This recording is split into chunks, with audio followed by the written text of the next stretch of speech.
yes. It was fun, but getting to the city sucks. I haven't been to Chicago in a long time. So getting to the city sucks, and kids, like in a baseball game, it's like a shit show. Thank God we were in a skybox, which is amazing. Like all they did was eat the whole time, and all I did was drink the whole time. But we had fun. I stood in and honestly watched the NFL games. There was 2 TVs in the skybox, so I was like watching the NFL games more so than like the actual baseball game, which is pretty hilarious. Which is the football guy. We'll give you that. But I guess we can start. Welcome to No Puns Allowed with Paige and Kramer.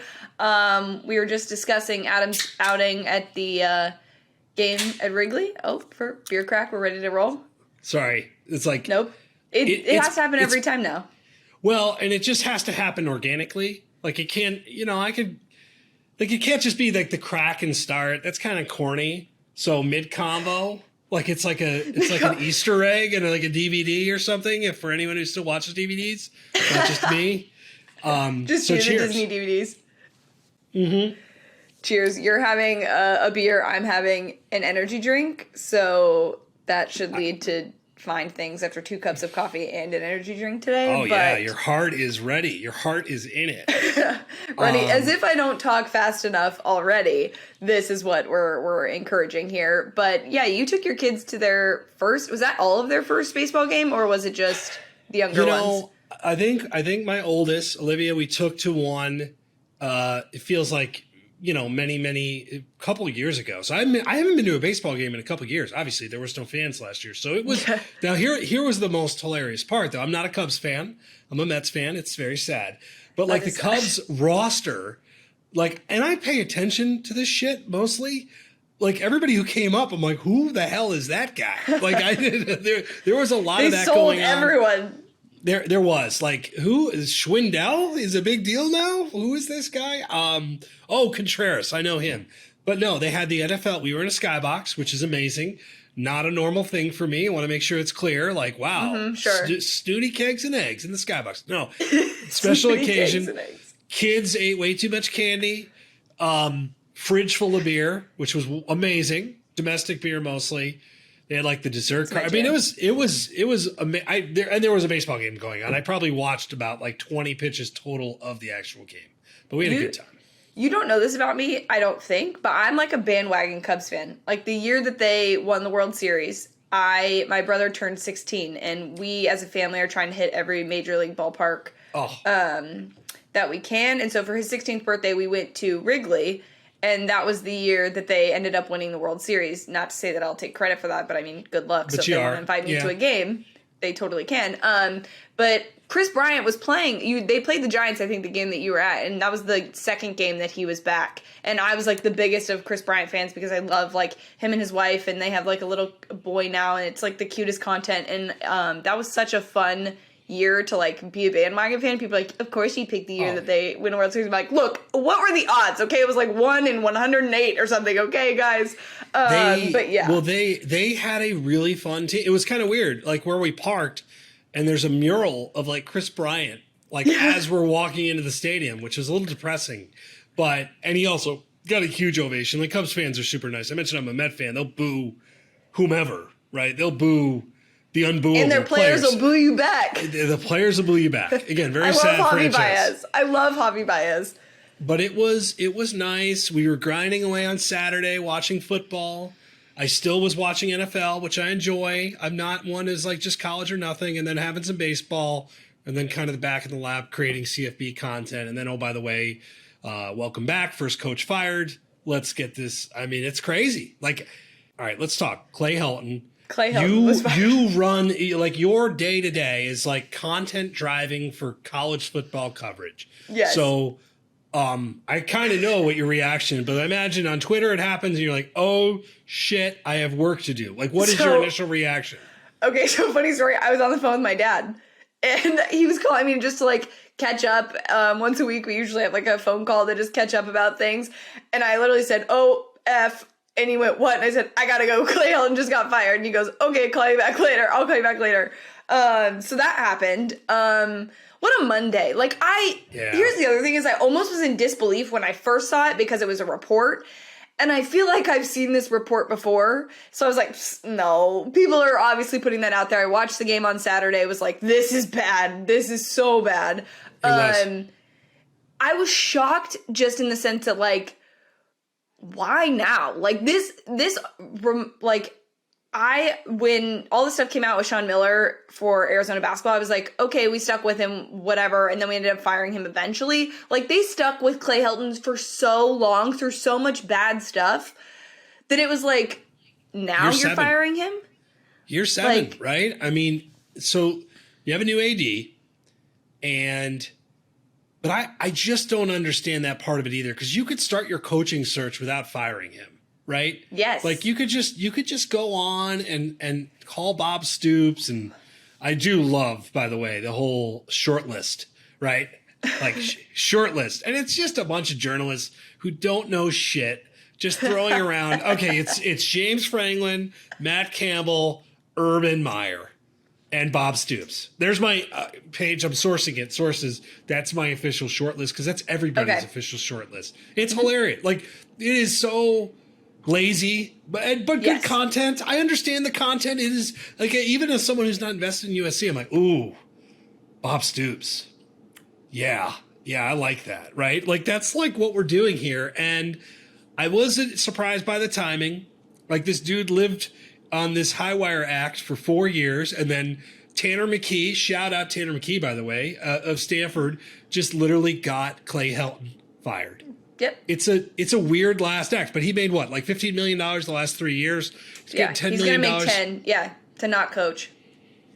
He seems like a genuinely nice man. Nice guy. I know. That sounds, it's awful to have watched this because, I mean, as you know, like, the Twitterverse goes off every single year about this man and is, like, very negative and makes all kinds of jokes. People were very excited he was fired, but also, like, if I'm USC, like, I'm looking at this going, okay, I have a recruiting class that I do need to take care of. So let's look at the candidates that we would want.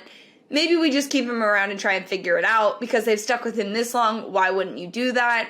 That's why, like, to me, even when people talk about, like, Urban, like, it's not realistic to have Urban come there. Like, he would literally have to quit his job that he is currently in and come. And also, the other part of this is, if Urban wanted to be the head coach at USC, he could have been the head coach at USC. It didn't need he didn't need Clay Helton to be fired for that to happen. He could, if he was interested in that, he could have absolutely done that. And I know people were saying today, like, oh, he said no chance, and, you know, like, Nick Saban said no chance at Alabama. Nick Saban also said that in December, okay, after his NFL season. There also was not an early signing period, I don't think, then, that mattered as much as the one that it exists now. Like, I don't think it's a realistic thing to ever include Urban in this, even though, I mean, his body language was really poor in the press conference. He was, like looking, the classic, like people that study, like, body language. This shit? Yeah, well, it also was just, like, he was looking down at the ground. It's like, if you are certain about something, you usually, like, make eye contact and are direct about it. He was, like, looking down at the ground, had his arms crossed. I was like, oh, Urban, you are giving everyone every piece of material they need to be like, this guy's not really saying no chance. He's just saying it to be coach speak, but the whole thing is a mess. It's a good job. It's a great job. Like, it's been interesting to see Twitter break out and, like, what's the best job in college football the last couple of days. And I think it's an interesting discussion. This isn't one of the best. This isn't the best job. It's probably not a top 3 job, but it's a top 10 job. And one of the things that has crushed it is, like, losing talent from the state of California all over the place. It can be a machine again, though. Like, Nebraska can't, okay? There's a lot of schools that can't be machines again. Mm-hmm. It will be hard for Tennessee to be a machine again. Yeah. And Tennessee's in the right area. Like, you talk about blue bloods. This school, if you get somebody to unlock the power, which is clearly difficult, right? Like, that's one of the ongoing themes, whether it's USC or whomever, a coach that's, like, once and for all, like, I'm the guy. This school can do it. Can I tell you what is going through my mind for this job, though? You know who the perfect coach for this school is? It is Lane goddamn Kiffin. It is. It's Lane Kiffin, matured, chiseled, new look, humbled Lane Kiffin would be incredible there. And it's not going to happen, but he would be amazing. One, not only for the content of him being fired from a tarmac and just like the like full circle moment of him being there and actually bringing it back to success, but hilariously enough, you said like the chiseled thing. I posted a TikTok that had like a picture of Lane Kiffin in it, and an Ole Miss person responded and was saying like what like Lane Kiffin was guilty of was being too sexy for suits. And I honestly have been thinking about it for like the last 3 days because it's just the funniest thing I've ever heard. Just like someone, I mean, like Lane is known for being Lane, okay? Yes. That was just like so out of left field and not relevant to anything that I had posted in this TikTok, and it was just hilarious that people do that. You're right, he is somebody that could really restore that program, but yeah, he fired him on the tarmac, right? I don't know if he'd be interested. I find a hard time finding a better fit. Like, that would recruit, like, oh my God, he would be perfect. So, not going to happen, but I want it to happen. I would say realistic person that is a great fit, in my opinion, is James Franklin. I agree. I like that because I do think he has a little bit of that ability to be, like, he's constantly developing how he is in terms of a personality publicly. Like, I think, you know, football-wise, we know what we're getting from him, but I think also, like, we've seen in the last couple of years that players really do enjoy playing for him, and he's the first to defend his players and also can be really funny with the media. And I think you need to be able to go into a job like that and be able to handle all of that. And I think it's a better job than where he's at. I think the other part of this, too, is I know a lot of guys, especially guys from Ohio specifically, that have had success in Ohio are being named for this position. And it's a different animal coming to the Pac-12, coming to LA, coming to, like, the city of champions, essentially, right now.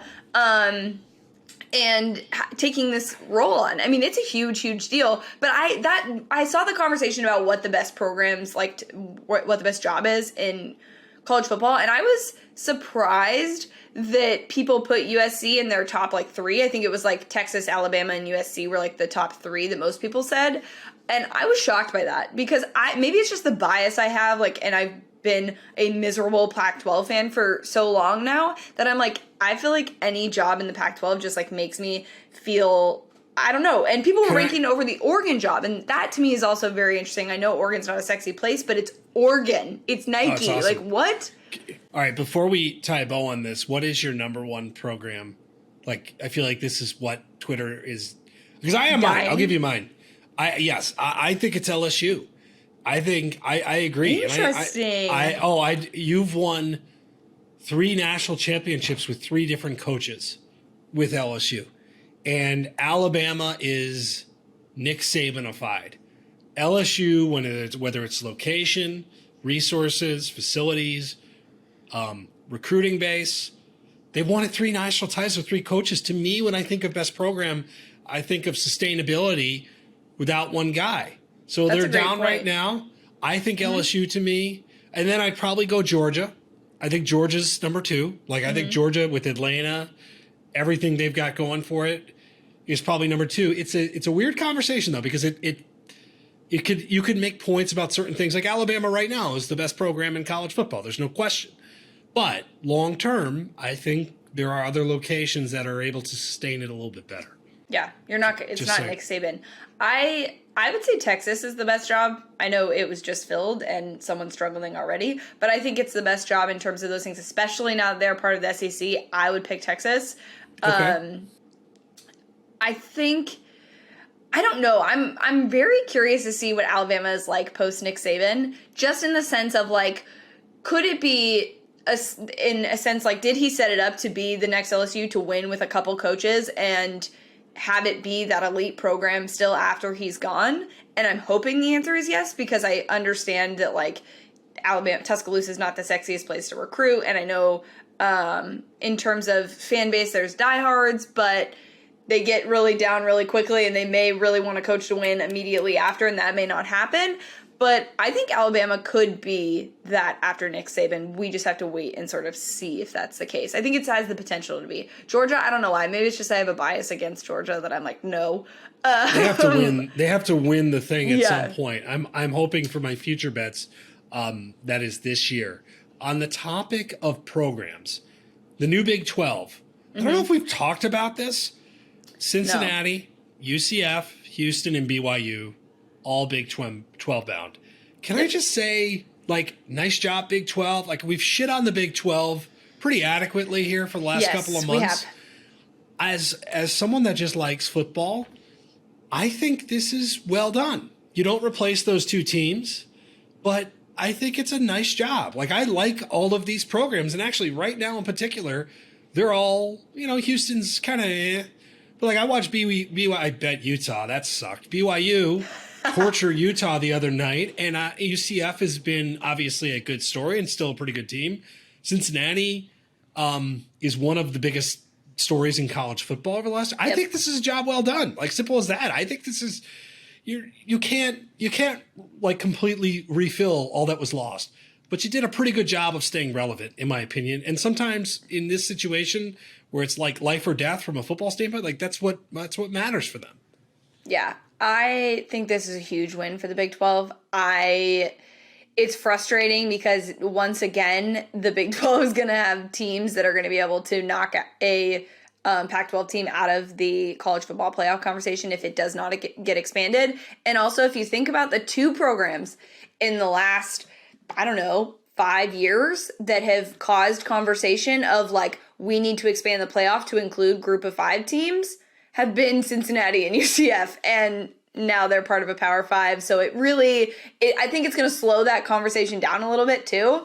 So, that was a great addition. I think it's amazing for the Big 12 to have those two big teams leave you for the conglomerate that is the SEC. But the Alliance, man, just straight up egg on your face for that, because it was they didn't include the Big 12 in this and any of those teams, and it backfired. It truly backfired because they're like, fine, then we're going to expand. We're going to do what we need to do. And that was sort of the purpose of the Alliance, was to slow any sort of expansion down, but it only did it for the Big 10 and the Pac-12.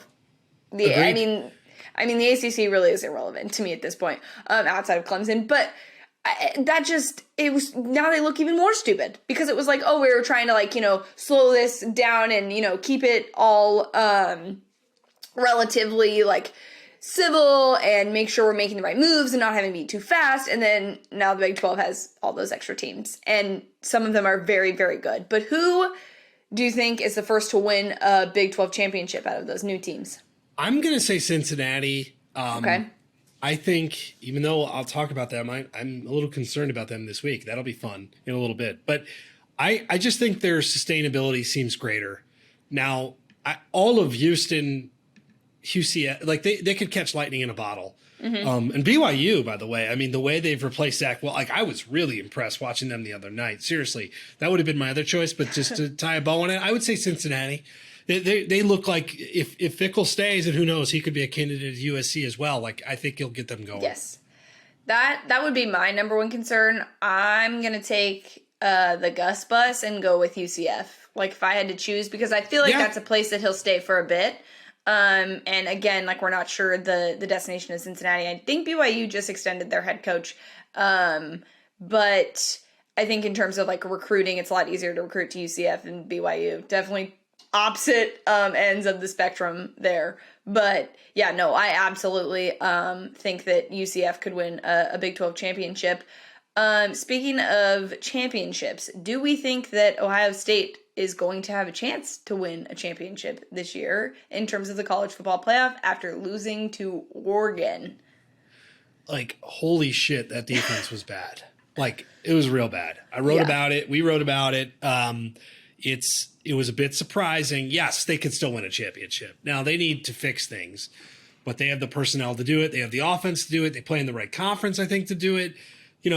This is a little different than Clemson's situation because Ohio State still has to play some pretty good teams. Yeah. And, we're trying to figure out who's good. Maybe Iowa's good. Maybe Penn State is good. We'll figure out a little bit more about them this week. We've got a lot to determine, but yeah, I mean, they score so many points. Oregon might be really good too, right? So this was a bit of a shocker. And certainly I don't think the Ohio, like when we talk about this is two different discussions, I guess, Paige, like making the playoff for sure. Ohio State can run the table. Winning a title, it's still early, but they're going to have to fix a lot for that to happen. And I think for Ohio State, that's got to be the goal. Like making the playoff, they do that sort of in their sleep these days. Like winning a title is a different beast. And this defense ain't going to do that unless something changes drastically. And they've got really good players, so it might. Yeah, I think Oregon did themselves a huge favor by winning this. I hope that they do themselves a favor and don't lose a random game in the Pac-12 that they're supposed to win, because I feel like that is just – I want to be all in on Oregon, especially because they were missing two of their best defensive players this weekend and still put on that performance. I'm terrified of the idea of having Oregon play anyone now, because even the UCLA game that's coming in October, like it's still very scary. But the Pac-12 is all Pac-12ing, like a Clemsoning, is literally a team that is supposed to be good, win the league, and just run the table, loses a random game on a Friday night that they're not supposed to lose. And I am so nervous that that's going to happen to Oregon. I really hope it doesn't. But, I mean, they put themselves in the playoff conversation. I also, shout out to the AP poll voters, because my faith was restored once Oregon made that jump after that, because I was really nervous when they moved Clemson down. I was like, oh God, here we go. But my faith was restored in those rankings after they ranked Oregon with that big win over Ohio State. But one of the funny things that went viral after the game was a rubber ducky was found on the at the center of the field. And later it was discovered that it was like two kids that actually had a rubber ducky and put the rubber ducky in there. So not only were they being trolled, but they were being trolled by children, and they just left it there and were like, we'll see what happens. And it ended up going viral. It's not as impactful as Baker's flag, but it's no. more adorable. Yes. And still equally hilarious. So, yeah, I mean, I liked Ohio State minus 14.5. That was a big-ass miss. I mean, on all fronts. I'm really curious to see how this team responds moving forward. I'm curious to see how both teams respond. What I do love, though, you mentioned a couple of things. Like, we talked about Penn State. Like, I love where great games kind of emerge in the early parts of the season. So, like, Penn State, Iowa, which is in less than a month, if both teams can stay unbeaten, could be the game of the year. Oregon, UCLA could be one of the games of the year. One of my favorite things in college football is to see these games kind of blossom. Like every game Ohio State plays in is kind of important. Yeah. But it's cool to see some of these, I don't know, secondary is probably a bit harsh. Penn State fans probably won't like that. It's cool to see games like this get this really elevated status, because they are, in a sense, like playoff elimination games that take place all year round. And I am excited about that. And Oregon's going to be in a position where there is no better resume win right now. And there may not be a better resume win all year, depending how things shake out. Yeah, I absolutely am on the Penn State bandwagon. Sorry, I know you're an Iowa guy. I am on the Penn State bandwagon because I think, too, it's one of the greater rivalries in college football that, over the last couple of years hasn't really been that big of a rivalry. And I think the Penn State-Ohio State game is going to be absolutely epic. So looking forward to that. Another epic troll job that happened this weekend was the Arkansas social account absolutely roasting Texas. If you have not seen this video, please go to the internet and go find the Arkansas football account and look up this video of them trolling them. Whoever runs that account needs a raise, because I have not laughed that hard. I watched that video at least 15 times. They're like, no, not today. Yes. It was perfectly timed. Yes. And I got to admit, Arkansas kicked the living dog shit out of Texas in a way that I didn't think was possible. Now, Casey Thompson is a starter. Mm-hmm. Shout out to him. He led them down that drive, which I got my over. If you know what drive I'm talking about, and you probably don't because the game is over, he got him down to the 1 inch line. Then they got moved back to the 5. It's 4th down. Like he scored on 4th down, and it was terrifying to just cash the over on a play that looked pretty doomed. So I appreciate that. I was a little surprised Thompson wasn't the guy all along. And this is like armchair quarterback stuff. We don't know. Sark certainly is a pretty good evaluator. To me, I would have pulled him earlier in that game. I would have put Casey Thompson in earlier in that game.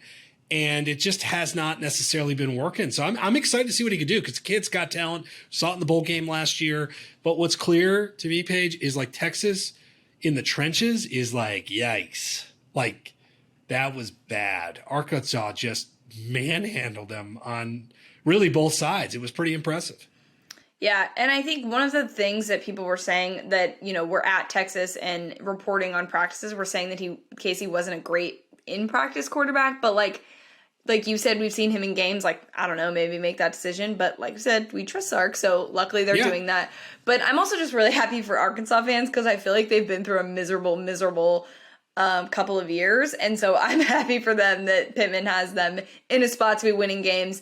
I've said many times previewing this season that was a game that I was really, really looking forward to, and that I would not overlook that Arkansas team.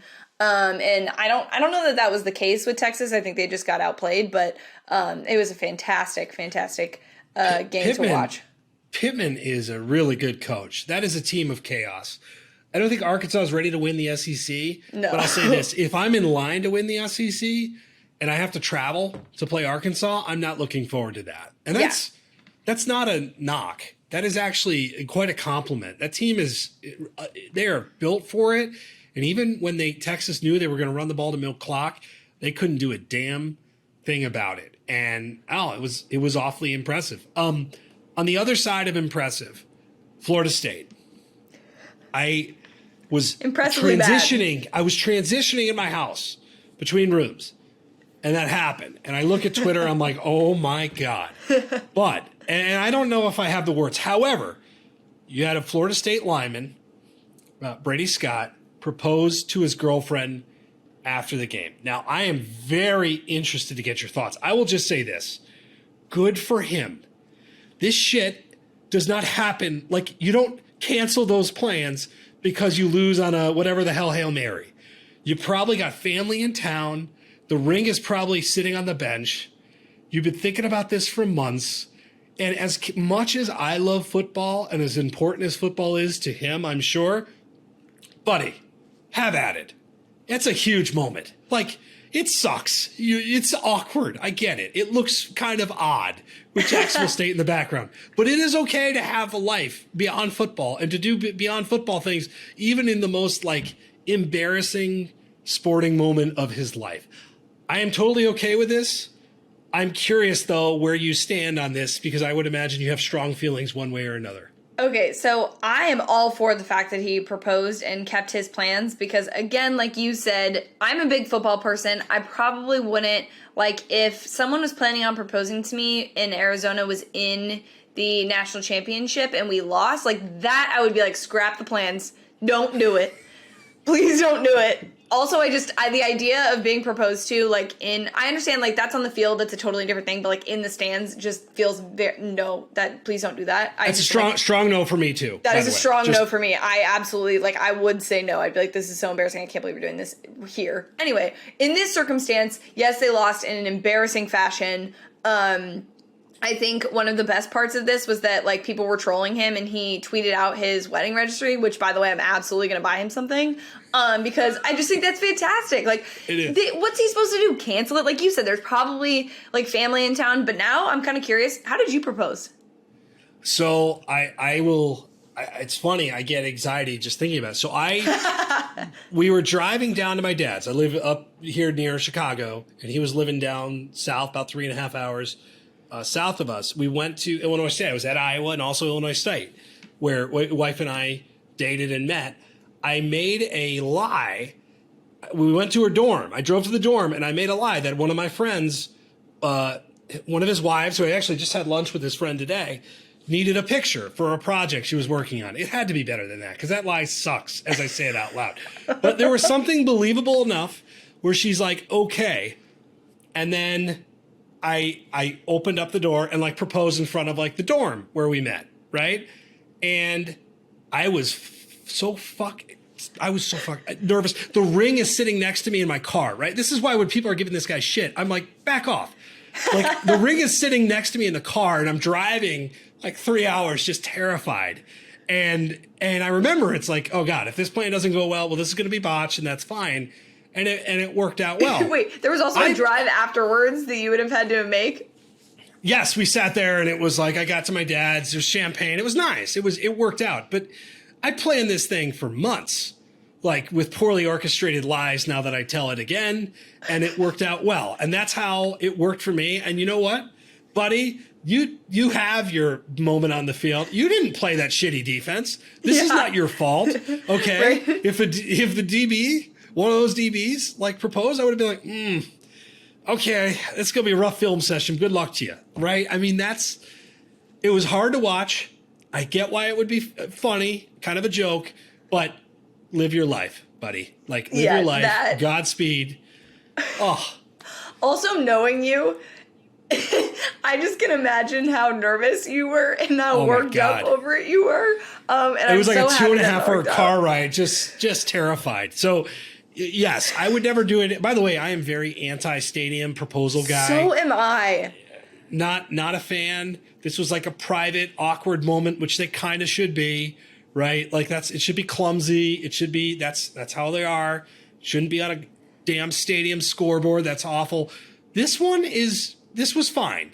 This was fine, minus the fact that Florida State shit the bed horribly, and it just doesn't look it good. And good for him for tweeting out the registry. I did not see that, actually. That is amazing. We'll make sure that it's in the bio of this podcast so you guys can send them gifts and say it's from the No Punts Allowed podcast. Maybe we can have him and his fiance on the podcast. That would be amazing. That out there. I'm absolutely anti proposal in a stadium. I'm fine if it's like the Kanye Kim thing where like he shut down an entire stadium and had her there and his like their family that's there and no one else was there. It wasn't like a sporting event. That's totally fine. But I'm not for being proposed to on a screen. So this is for any future candidates. Like, please, like, let's not do that. That's going to be a hard no for me. I'll be really upset. And especially if Arizona loses a terrible game. Yeah, please. Oh my God, do not do it. Like, scrap it. Do it the next day and be like, Paige, I just wanted to give you 24 hours to recover. Even if it's like the dumbest of ways of doing it. Just push it across very sadly. Yeah, just be like, Paige, I have something. Don't make it a big game. If we lose a regular game, that's fine. But a national championship game, like, just don't plan it then, because I will not be consolable. It just won't. We won't be able to fix it. So that's fine. But so this week, Nick Saban. I love this man so much. Okay, everybody knows this. It was brought to our attention again. We already knew this information that he loves a good deeez nuts joke. Okay? I was worried. I was curious how you were gonna pronounce it. Like, were you gonna hold the Z? Were you just gonna lean into it? Well done. Deeez nuts. Our friend Josh Jacobs, who we've written on, was the first to reveal this, I believe. Right? Mm-hmm. Okay. Nick Saban is funny. Like, Nick Saban funny. is not just the grumpy old. He can be, and he yells, and he can be a fire-breathing dragon, and that's why he's so good. But you don't recruit like this. You don't keep players around without not having a soul, without not having a heart. Nick Saban, despite what you see on TV, and got his press conference last week, which we called, by the way, that he was just going to be all over his team heading into Mercer, he is funny. And I think this is amazing. Now, we will never hear from this young man speaking again, ever. Like, that's his last press conference.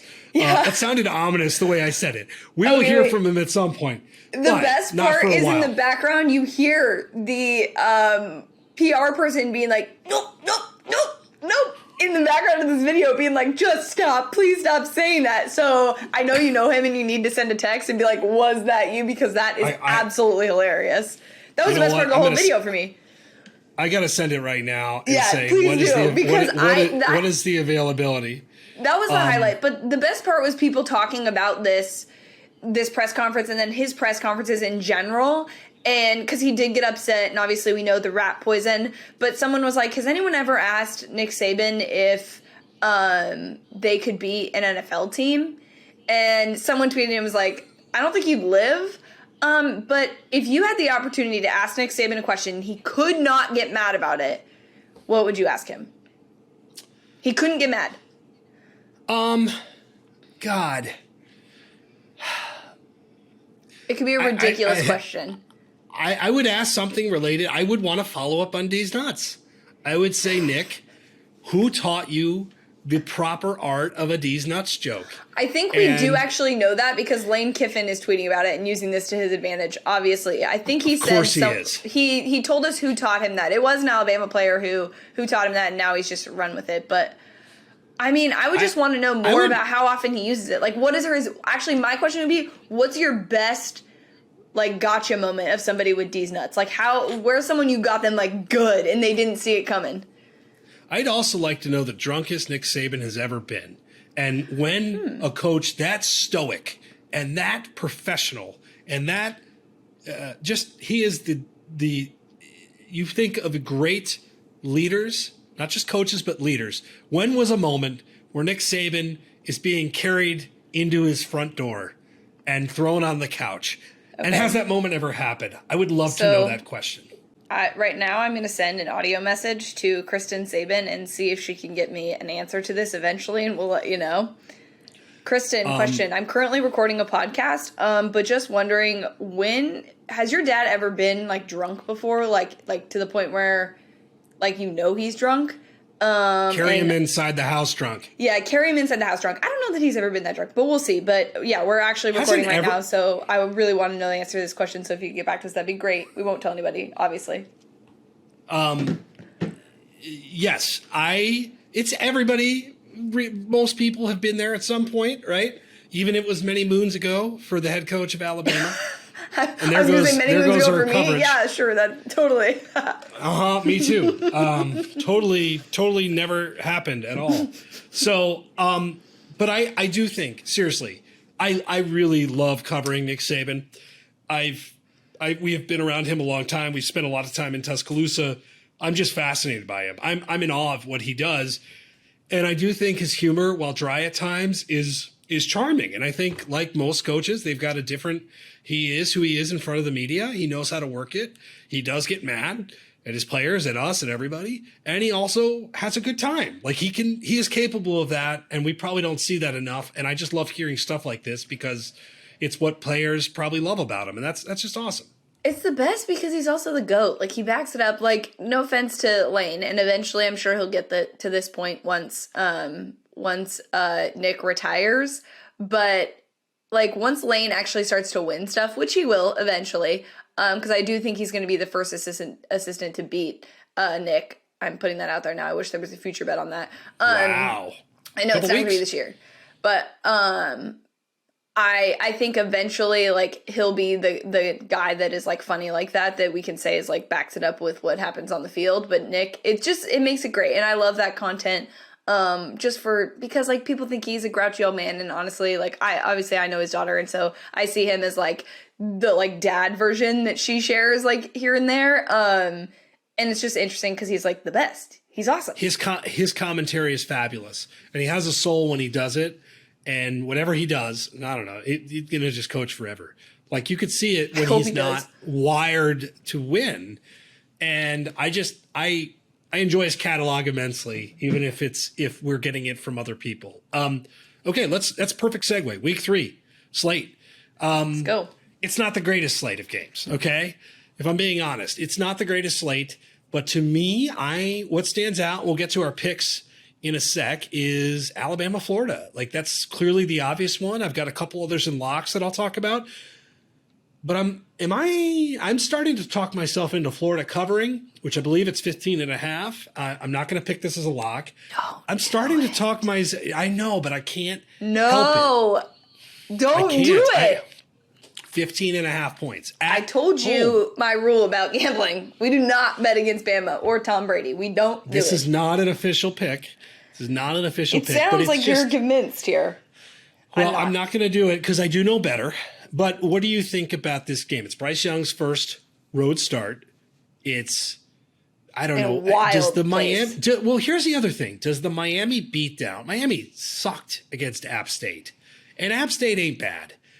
But this is what we do with results. Like the Notre Dame, Florida State. Notre Dame, oh, wow, Notre Dame, that's a great game. And then Florida State's bad. And now Notre Dame looks like it might be bad. Not bad, a little strong, but not good. So you don't think so? You think Alabama's got the goods here and I'm goofy with this? Yep. Yes? I think they're fully prepared for this. They got their ass chewing a week early, and it's going to continue into this next week. So, I have zero concerns. I think they run away with it. I don't think it's a close game. So that's my story, and I'm sticking to it. I want to, if you have a game, and this could be any game, right? Like if you have any game that is like a guilty pleasure game, for me, it's Nevada, Kansas State. I am really Nevada, who I lost money betting against Cal. They're a 2-point favorite at Kansas State. And wow. I'm really interested to see how they play. Obviously, Kansas State, loses their starting quarterback for a while. That's a big part of it. Yeah. That's a game that is on the docket that I think is a little underappreciated. Is there any game on the card that you're looking forward to that maybe most people don't care about? I don't know if people don't care about it, but I like to see a lot of points scored. And so I'm going to go with Tulane and Ole Miss because I think that's going to be a great game. The over is something like 70-something points. I will get you an active over right now because I am sort of like, okay, maybe. It is 76. It is a big, like 38 big number. Each. That's a lot of points. I kind of like the under. That's a big number. I think that's the biggest total on the board. It almost certainly has to be. Yeah, of course. But also think about, like, we saw a pretty solid offense Tulane had against Oklahoma, not saying that that's like a really solid defensive team. And also Ole Miss's defense has looked good this year. But I don't know. I kind of like the over on that. That's the dumbest over I'll ever take, like probably literally ever. But I like sort of like it because I love points. But I think that game is going to be fun for the content. I think that we're going to see a lot of offensive like tricks and trades from Lane this time around against this team because they're a good team. And I'm kind of excited for it. I'm here for it. I say this. I don't think Ole Miss is going to sleep on this team because they are good. And they've been getting a lot better. The last couple of years, they've played in some really weird football games that I'm typically always betting on or against. And that performance was pretty good. So, yeah, I'm with you there. So, with that, are we ready for it? Picks and Pints? Picks and Pints. Okay. We got to do the second.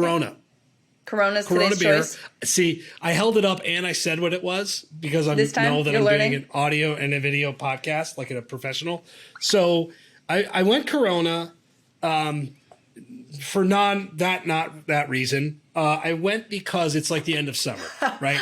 This is fall. Well, no, it's the whole virus, world football. Yeah. The whole virus thing. Bad joke. That was a dad joke. Sure. Yeah, it's real bad. Sorry. So this is it. This is it for me. From this point forward, it will be IPAs only. But if I'm in Vegas and I love this card, Corona is my Las Vegas casino beer of choice. It is Bailey's coffee. It is vodka and whatever. And it is Corona with a lime. That is always for forever. If I'm in a casino, interesting. That is my beer. I could do anything. But I'm always saddling up towards Corona. And if we're being honest, we just want to sponsor out of this and hopefully Corona is watching.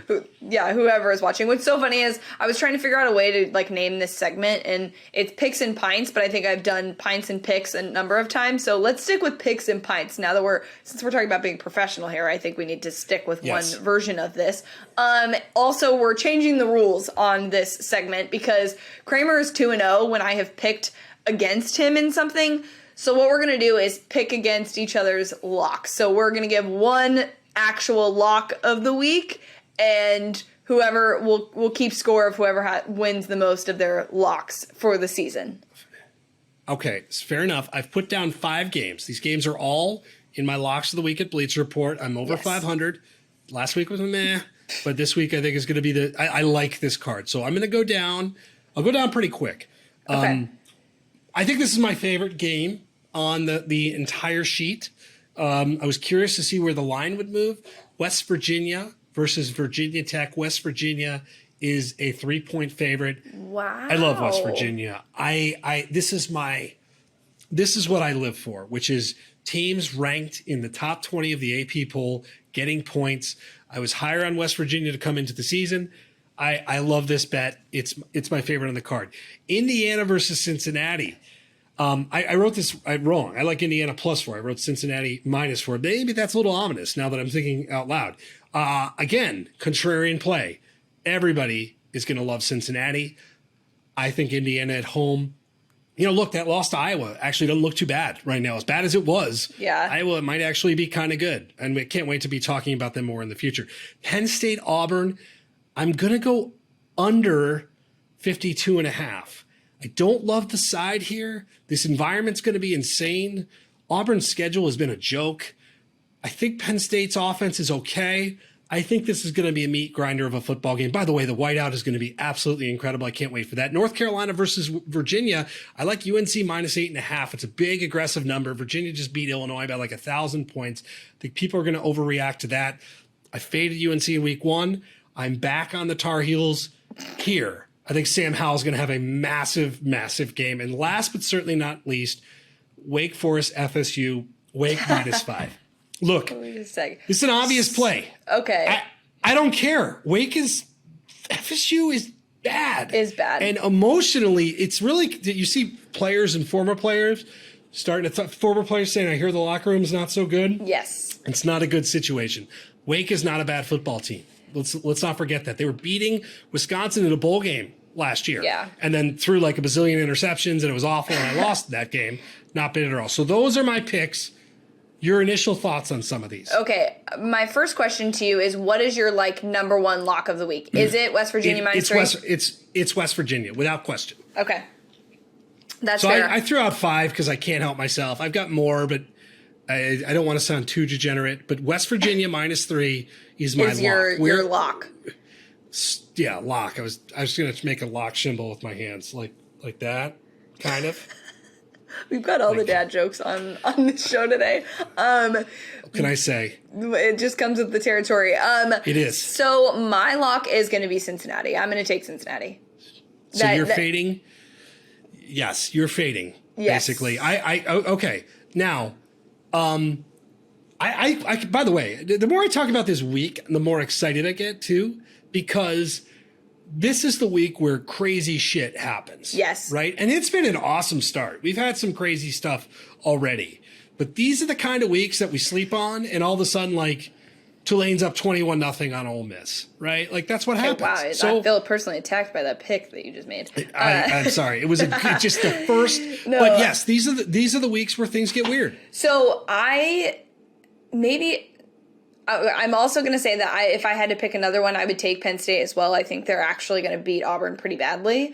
I'd lean Penn State also, by the way. We should also mention, I think Michigan State, I don't know what the line is on that game, but I would take Michigan State beating Miami by a lot. I don't know why Miami is still ranked. What in the world? That's terrible. Last time I checked, and I'm pulling it up now, I believe it was 6.5. Yeah, I take Miami? Miami's 6. Miami is a favorite by 6-point favorite at home. I like Michigan State. Look, too. I know they're saving cats out there. Which, by the way, can we just talk about how that cat did not get caught in that flag? It definitely hit the ground, but it was fine. It lived. That's your conspiracy theory? Watch the video again. Have you workshopped that on Twitter at all? No. I'm not trying to get attacked by PETA. I'm not trying to get attacked by people in general, but here I am saying it on our podcast. But no, if you watch the video again, it looks like it maybe it could have caught it something else, but you know what? America, I'm sticking with the theory that maybe it hit the ground, and it's a cat. They have 9 lives, so it was totally fine. They always land on their feet, right? That's thing. I don't know. I'm not a cat person, so I'm happy that cat lived. But we probably should have talked about this. But I'm watching that video, by the way, and I'm watching it through my hands. I'm I was sweating watching it as a cat guy. You're a cat guy. I didn't know I got that. 2 cats. Yeah. A lot of revealing today. Proposals, cats, dad jokes. Are you sweating?